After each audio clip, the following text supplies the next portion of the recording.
지난 시간 우리는 고린도후서 8장 이 후반부를 통해서 복음에 합당한 신실함에 대한 내용들을 함께 살펴보았습니다. 이 복음의 일이라고 하는 것이 물론 열심히 해야 되죠. 그러나 열심만으로 되는 것이 아니라 그 복음의 일에 대한 신실함, 그리고 그 복음의 일에 대한 투명함이 세워져야 그 복음이라고 하는 그 자체의 진실함과 가치가 드러난다라고 말씀을 드렸습니다. 자, 오늘 본문을 보면 바울은 다시 연보에 대한 이야기를 이어가고 있어요. 얼핏 보면 지금 같은 이야기를 반복하는 것처럼 보일 수 있지만 사실 자세히 보면 그 강조점이 다릅니다. 먼저 앞부분이 연보를 맡았던 사람들의 신실함을 다루고 있다고 한다면 오늘 이 본문은 지금 연보를 드리는 성도들의 마음과 태도를 다루고 있다는 거예요. 우리가 지난번에 살펴봤던 대로 당시 예루살렘 교회는 여전히 어려운 형편 가운데 있었습니다. 그래서 바울은 여러 교회들을 통해서 특별히 이방 교회들을 통하여서 연보를 모으고 있었어요. 구제 헌금이었죠. 그리고 특별히 고린도 교회는 이미 오래전부터 1년 전부터 이 일에 참여하겠다라고 약속한 상태였습니다. 바울은 지금 마게도냐 교회들에게도 이 고린도 교회의 열심을 이야기하면서 자랑한 적이 있었어요.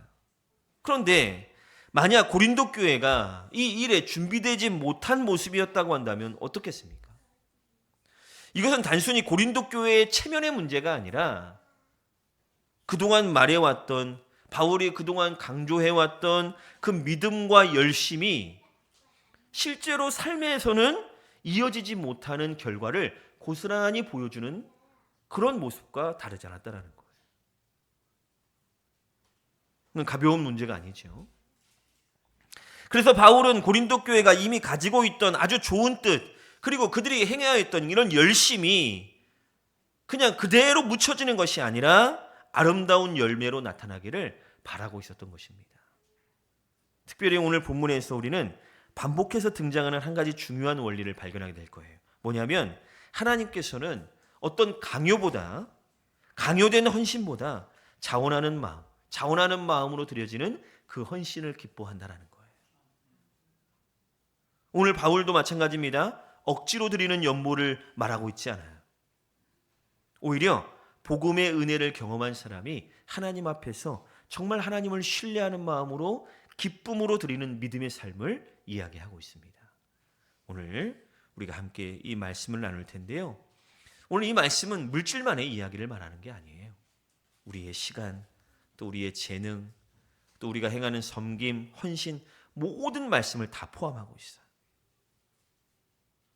그래서 은혜를 받은 성도가 어떤 마음으로 살아가야 되는지, 그리고 하나님을 신뢰하는 삶이 어떤 열매를 맺게 되는지 함께 말씀을 살펴보면서 하나님이 우리에게 주신 그 은혜를 다시 기억하고 우리 스스로 움켜쥐기보다는 더 하나님을 신뢰하며 심는 삶, 오늘 주제처럼 은혜로 심는 삶으로 살아갈 수 있는 성도들이 되기를 간절히 축원을 드립니다. 자, 첫 번째로 은혜로 심는 게 뭐냐? 은혜로 심는 삶이라는 것은 바로 자원함으로 드리는 자의 삶이에요. 바울은 1절에서 이렇게 말합니다. 성도를 섬기는 일에 대하여는 내가 너희에게 쓸 필요가 없다라고 말해요. 그러니까 이렇게 말한 이유는 뭐예요? 고린도 교회가 이미 예루살렘 교회를 위한 구제 연보의 필요성을 몰랐다고요? 아니요, 알았다고요. 알았고 가장 먼저 헌신을 다짐했고 결단했다고요. 그들도 예루살렘 교회의 어려움을 들었습니다. 이미 1년 전부터 이 일에 참여하겠다고 뜻을 모았습니다. 그리고 시작했어요. 그래서 바울도 8장에서도 그랬지만 9장에서도 재차 말하는 게 뭐예요? 너희들이 시작한 일이 있지 않냐? 너희들이 1년 전에 이미 결심하고 결단하고 시작했던 일, 그러나 여러 가지 문제들로 인해서 잠시 멈췄지만 그 시작했던 일을 끝까지 잘 감당하라 이겁니다. 그래서 실제로 2절에도 보면 이렇게 말하죠. 이는 내가 너희의 원함을 알미라. 바울이 말하는 고백. 고린도 교회가 원했던 그 마음. 어떤 마음?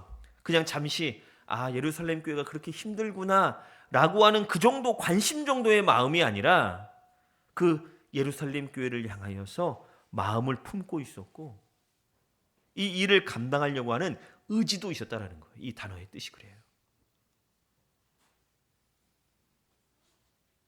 그러니까 바울이 얼마나 자랑했겠습니까? 마게도냐 교회를 권면할 때 너희들 구제의 사역에 동참해라 라고 했을 때 이 고린도 교회를 얼마나 자랑했겠어요.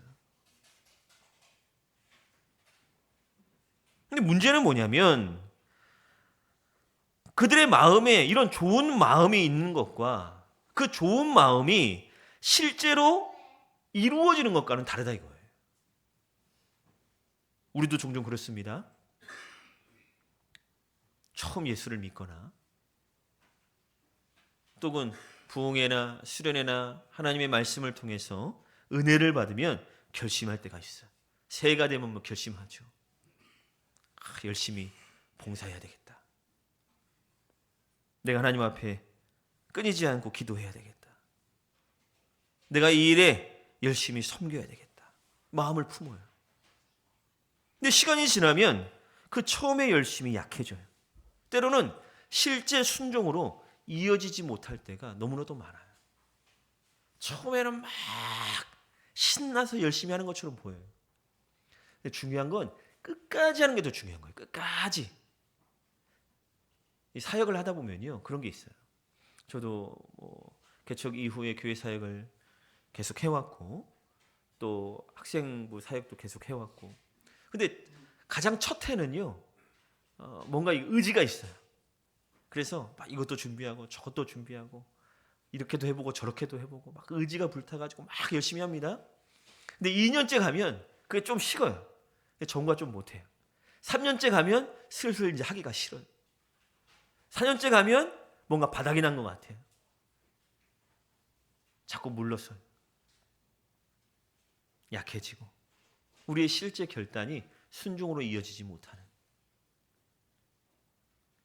그래서 바울은 지금 고린도 교회가 가졌던 그 좋은 뜻이 실제 열매로 나타나기를 원하고 있었던 거예요. 실제 삶에서.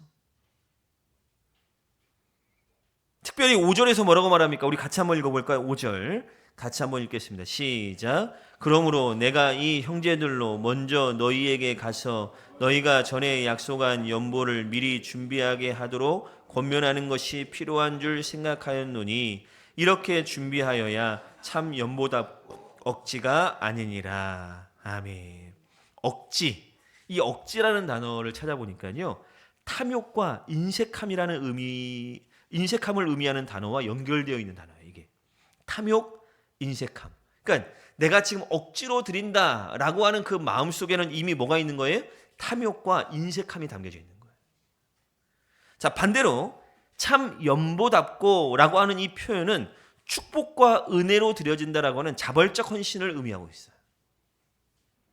내가 드려지는 참 연보, 내가 드려지는 진심 어린 연보는 축복과 은혜로 드려지는 자발적인 헌신이래요. 그러니까 지금 액수가 중요한 게 아니에요. 바울은 지금 너희들 얼마 해야 돼 이런 말을 하고 있는 게 아니에요. 그들의 내면의 그 마음가짐. 왜냐하면 하나님께서는 우리의 손에 들린 것보다 마음에 담긴 것을 더 먼저 보시기 때문이에요.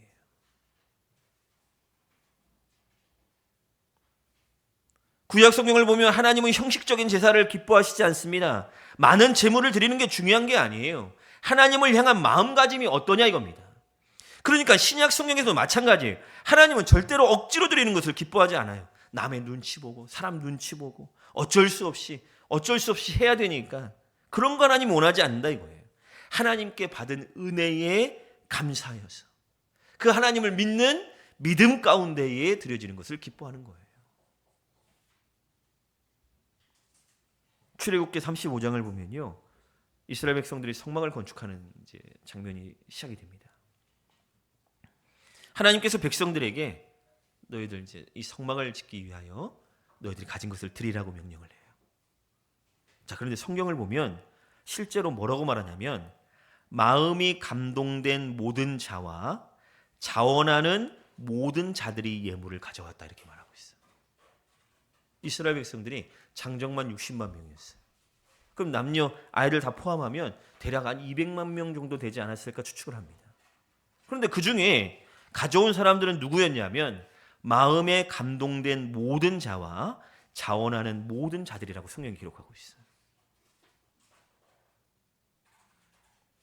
근데 그 예물들이요, 너무 많아가지고 더 이상 가져오지 말아야 될 정도로. 성경이 왜 이렇게 기록하고 있는 것입니까? 하나님이 기뻐하시는 것은 누가 금을 얼마 갖고 왔고 누가 은을 얼마 갖고 왔고 이런 게 중요한 게 아니라 이거예요. 그들의 마음에 감동이 되었고 그들의 마음이 자원하는 마음이었다는 것을 강조하고 있는 거예요.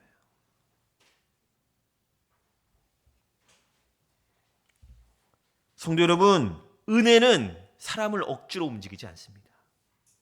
은혜를 경험한 사람은 기꺼이 자신을 드리는 거예요. 왜? 우리가 지난번 말씀을 살펴봤던 것처럼 하나님께서 우리를 위해 독생자를 아끼지 않고 먼저 내어주셨기에, 그것을 우리는 알기에, 그래서 성도의 헌신은 의무감으로 시작되는 것이 아니라 그 은혜의 감사함으로 시작되는 것입니다. 하나님은 우리의 시간과 물질과 재능과 삶, 이 모든 것들을 보시기 전에 그것을 드리는 우리의 마음을 먼저 보십니다.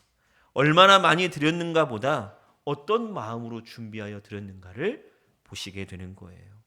그러므로 우리의 섬김이 하나님께 받은 은혜를 기억하며 감사함으로 기쁨으로 드려지는 섬김이 되기를 소망합니다. 그렇게 기쁨으로 심고 기쁨으로 순종하는 성도들이 되기를 간절히 축원을 드립니다. 자, 두 번째로 은혜로 심는 삶이 뭐냐? 바로 하나님을 신뢰하는 자의 삶이라는 거예요. 하나님을 신뢰하는 거 아주 중요합니다. 자, 6절을 같이 한번 또 읽어볼까요? 6절 시작.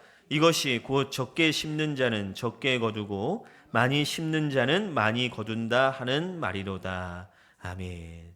자, 이 말씀이요, 사실 오래전부터 굉장히 오해받고 있는 구절 중에 하나예요. 이 기복주의의 아주 주축이 됐던 말이죠. 그러니까 어떤 사람들은 마치 이 말씀을 많이 헌금하면 하나님께서 많은 물질로 갚아주신다는 약속처럼 이해해요. 야, 너 많이 헌금해, 하나님 많이 주시는 거야. 이거는 맞는 말인 것처럼 보이지만 이건 기복주의예요. 이 성경은 지금 그것을 가르치는 게 아니에요.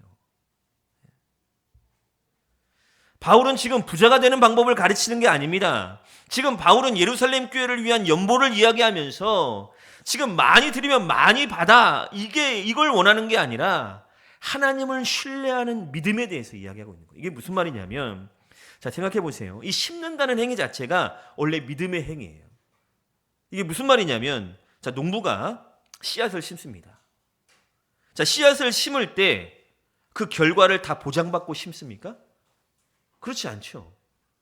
이 농사라고 하는 것이, 저는 농사를 지어보진 않았지만 저희 부모님이 이제 농사를 지는 걸 보면, 농사라고 하는 것이 이거 심으면 모든 결과가 다 좋을 거라는 보장이 없어요. 그렇죠?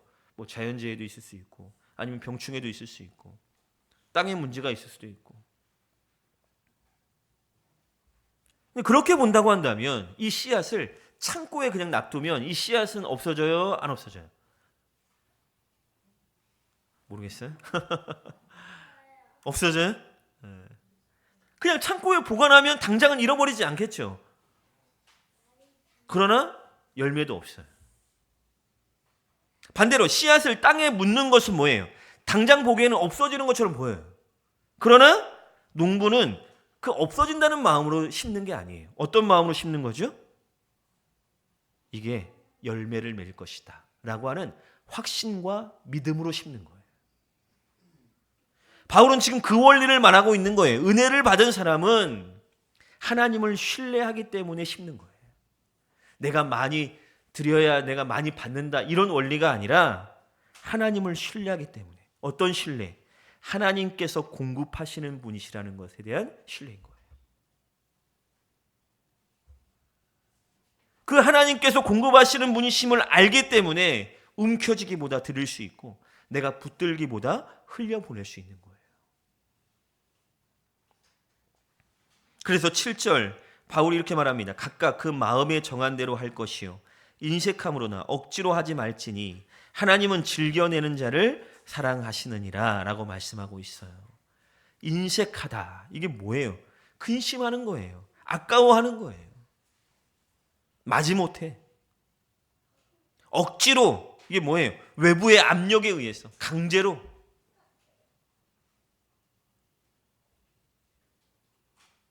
하나님께서 기뻐하시는 것은 즐겨내는 거예요. 즐겨내는 게 뭐예요? 드림에 있어서 즐거운 거예요. 기쁜 거예요. 그럼 어떻게 그렇게 드릴 수 있는가? 이 돈이면 이것도 살 수 있고 저것도 살 수 있고 이것도 먹을 수 있고 저것도 먹을 수 있고 내가 하고 싶은 거 다 할 수 있고 여행도 갈 수 있고 세상 즐기며 살아갈 수 있는데 이걸 어떻게 기쁘게 드려? 자, 8절에 나옵니다. 같이 한번 8절을 읽어보겠습니다. 시작. 하나님이 능히 모든 은혜를 너희에게 넘치게 하시나니 이는 너희로 모든 일에 항상 모든 것이 넉넉하여 모든 착한 일을 넘치게 하게 하려 하심이라. 아멘. 우리가 움켜쥐고 있는 이유가 뭐예요? 부족할까 봐 움켜쥐는 거예요. 두렵기 때문에 움켜쥐는 거예요. 내 것을 내어주면 없어질 것 같고 내 미래가 불안하기 때문에 움켜쥐는 거예요. 그러나 바울은 하나님께서 모든 은혜를 넘치게 하시는 분이라고 소개하고 있어요. 모든 은혜. 모든 것이 반복되고 있죠? 모든 은혜. 모든 착한 것. 모든 것이 넉넉함. 하나님은 우리에게 심을 씨를 주시는 분이시기도 하시지만 그 심은 씨를 자라게 하시는 분도 하나님이신 거예요. 여호와의 손이 짧아졌느냐? 아니에요. 그래서 10절에서도 같은 말씀을 하고 있는 겁니다. 심는 자에게 씨와 먹을 양식을 주시는 이가 너희 심을 것을 주사 풍성하게 하시고 너의 의의 열매를 더하게 하시리니. 씨를 주시는 분도 하나님이시고 양식을 주시는 분도 하나님이시고 하나님이 모든 것이 다 공급자이신 거예요. 여러분들이 심으십니까? 내가 구제로, 선교로, 내가 섬김으로, 헌신으로, 봉사로 심으십니까? 그 심는 씨조차 누가 주셨다고요? 하나님이. 근데 그것을 자라가게 하시는 분도 누구시라고요? 하나님이. 다 하나님이 공급하시고 하나님이 행하시는 일들인 거예요. 그러니까 여기에서 강조하는 믿음이 뭐예요? 단순히 많이 드리는 용기가 아니라고요. 담대하네. 성도님 대담하십니다. 그렇게 많이 헌신할 수 있으십니까? 지금 이런 용기를 말하자는 게 아니에요. 우리가 강조하고 있는 이 믿음은 하나님이 나의 필요를 아시고 하나님이 나의 공급자가 되신다는 사실에 대한 신뢰인 거예요. 엘리야 시대의 사르밧 과부 잘 아시잖아요. 그렇죠? 가뭄으로 인해서 아무것도 없었어요. 마지막 남은 한 끼 양식밖에 없었어요. 근데 엘리야가 와서 그것을 달라 하니 하나님 말씀 의지하여 준 거예요.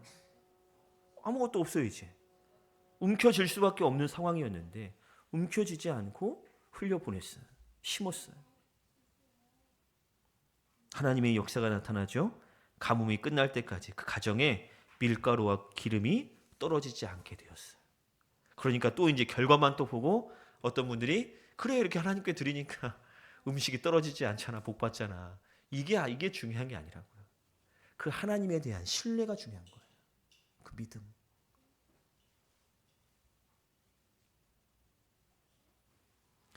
우리가 의지해야 될 것은 손에 있는 것이 아니라 하나님이십니다.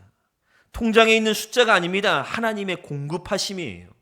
그저 하나님께서 주신 것을 붙들고 살아가는 삶이 아니라 하나님 그 자체를 붙들고 살아가는 것이 믿음이에요. 그래서 은혜로 심는 삶은 하나님을 신뢰하며 살아가는 자의 삶이 되는 것입니다. 하나님께서 공급하실 것을 믿기 때문에 기쁨으로 드릴 수 있고 그로 인해 두려움보다 하나님의 돌보심을 믿는 믿음으로 살아갈 수 있는 것입니다. 오늘 이 시간 공급하시는 하나님을 바라보며 하나님을 신뢰함으로 기쁨 가운데 심을 수 있기를 주의 이름으로 축원을 드립니다. 자, 마지막으로 은혜로 심는 삶은 하나님께 영광을 돌리는 자의 삶이다라는 거예요. 바울은 앞서 지금 자원함으로 드리는 마음의 중요성을 말했습니다. 하나님을 신뢰하며 심는 삶을 이야기했습니다. 그리고 이제 바울은 이 모든 것이 하나님의 영광을 위한 것이다라고 결론을 맺고 있어요. 12절, 이 봉사의 직무가 성도들의 부족한 것을 보충할 뿐 아니라 사람들이 하나님께 드리는 많은 감사로 말미암아 넘쳤느니라 라고 말하고 있습니다. 자, 이 봉사의 직무라는 표현을 살펴보니까 단순히 어떤 봉사하고 헌신하고 이 정도가 아니라 하나님께 드리는 섬김, 그리고 하나님께 드리는 예배적인 의미를 담고 있는 게 이 봉사의 직무라는 단어예요. 다시 말하면 바울은 지금 연보를 단순히 돈을 전달하는 행위로 보지 않았어요. 하나님께 주신 은혜가 다른 사람에게 흘러가는 섬김이며 예배로 본 거예요. 그리고 그 결과는 두 가지로 나타납니다. 먼저 예루살렘 성도들의 부족함이 채워졌어요. 실제로 그들은 어려운 형편에 있었죠. 도움이 필요했습니다. 고린도 교회의 연보가 그들의 필요를 채워주는 실질적인 통로가 되었어요. 자, 그리고 그것만으로 끝난 것이 아니라 그로 말미암아 하나님께 대한 감사가 넘치게 되었다라고 말하고 있어요. 예루살렘 교회들은 고린도 교회의 도움을 받으면서 단순히 고린도 교회에 감사한 게 아니에요. 그들을 움직이신 하나님, 그들의 섬김을 통해 그 하나님의 은혜와 역사를 본 거예요. 그러니까 하나님께 감사하게 되는 거죠. 그래서 13절, 이 직무로 증거를 삼아 너희가 그리스도의 복음을 진실히 믿고 복종하는 것과 그들과 모든 사람을 섬기는 너희의 후한 연보로 말미암아 하나님께 영광을 돌리고 라고 말씀하고 있습니다. 고린도 교회의 나눔은 그들이 정말 복음을 믿고 있다는 증거가 되었습니다.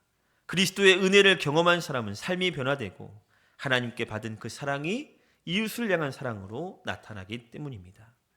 또한 14절에서는 예루살렘 성도들이 고린도 교회를 위하여 기도하게 되었다라고 말하고 있어요. 이게 복음의 공동체죠. 한쪽은 물질로 섬기고 다른 한쪽은 그 교회를 위해 기도하고. 여러분들이 선교하는 선교 헌금이 지금 새 선교지와 4개의 교회로 향합니다. 그러면 그들이 그냥 있는 것이 아니라 우리 교회를 위해서, 성도들을 위해서 기도하는 거예요. 서로 만나본 적도 없는 교회들이 복음 안에 하나되는 거예요. 유대인 교회와 이방인 교회 사이에 존재했던 장벽이 복음 안에서 무너지는 거예요. 그래서 바울은 마지막 15절, 아주 중요한 말씀입니다. 한번 읽어보겠습니다. 같이 시작. 말할 수 없는 그의 은사로 말미암아 하나님께 감사하노라. 아멘. 바울의 마지막 찬양이에요. 은사, 값없이 주신 선물이라는 뜻인데 그 선물이 무엇인지 직접적으로 설명하고 있지는 않아요. 다만 바울은 그것을 말로 다 할 수 없는 선물이라고 부르고 있죠. 그래서 많은 신학자들이 문맥과 바울의 신학 전체를 생각해 보면 이것은 하나님이 우리에게 주신 최고의 선물, 곧 예수 그리스도이며 그리스도 안에서 이루어진 구원과 그 사랑을 표현하는 것이다라고 이해하고 있습니다. 생각해 보면 우리가 하나님께 무엇을 드리기 전에 하나님께서 먼저 우리에게 가장 귀한 것을 주셨습니다. 독생자 예수 그리스도를 주셨습니다. 우리가 나누고 섬길 수 있는 이유도 바로 여기에 있습니다. 먼저 받은 은혜가 있기 때문이지요. 그래서 성도의 삶은 억지로 드리는 삶이 아니라 감사로 드리는 삶으로 나타나게 되는 것입니다. 그리고 자기 자신을 드러내는 삶이 아니라 하나님께 영광을 돌리는 삶으로 나타나게 되는 것이지요. 성도 여러분, 우리가 드리는 모든 섬김과 헌신이 사람의 칭찬으로 끝나지 않기를 바랍니다. 우리의 삶을 통해 하나님께 감사가 올려지고 그리스도의 복음이 드러나고 하나님께 영광이 되어지기를 간절히 축원을 드립니다. 말씀을 맺겠습니다. 고린도 교회는 이미 연보를 드릴 마음을 가지고 있었습니다. 다만 억지로 하라고 말하지 않습니다. 자원하는 마음으로 드려라 라고 말합니다. 또한 바울은 심는 자의 비유를 통해 하나님을 신뢰하는 삶을 가르치고 있습니다. 성도는 가진 것을 붙들고 사는 사람이 아니라 공급하시는 하나님을 신뢰하며 살아가는 사람들입니다. 우리의 삶을 책임지시는 분은 우리의 능력이나 소유가 아니라 하나님이시기 때문이지요. 그리고 바울은 연보의 마지막 목적이 사람에게 있지 않다라고 말씀하고 있습니다. 예루살렘 성도들의 피로가 채워지고 교회가 하나됨을 이루고 무엇보다 하나님께 영광이 되어지는 일이다라고 분명히 말하고 있습니다. 결국 성도의 모든 섬김과 헌신은 어디까지 나아가야 된다고요? 하나님께 영광을 돌리는 일까지 나아가야 되는 거예요. 그렇게 생각해 보면 오늘 본문의 중심 역시 연보가 아니라 사실 은혜입니다. 그리고 그 은혜의 중심에는 예수 그리스도께서 계십니다. 모든 나눔과 섬김의 시작은 하나님께서 우리에게 독생자를 주신 그 은혜 안에 있습니다. 우리가 무엇을 드리기 전에 하나님께서 먼저 우리에게 가장 귀한 것을 주셨습니다. 성도 여러분, 하나님께서 우리에게 베풀어 주신 말할 수 없는 그 은혜를 날마다 기억하며 살아가시기를 바랍니다. 그리고 그 은혜를 붙들므로 말미암아 자원함으로 심고 하나님을 신뢰하며 살아감으로 우리의 삶을 통해 하나님께 감사와 영광이 올려지게 되기를 간절히 축원을 드립니다. 그래서 우리의 삶 전체가 하나님께 드려지는 아름다운 예배, 그렇죠? 아름다운 예배가 되고 하나님께 영광이 되는 복된 삶이 되시기를 주님의 이름으로 축원을 드립니다. 아멘.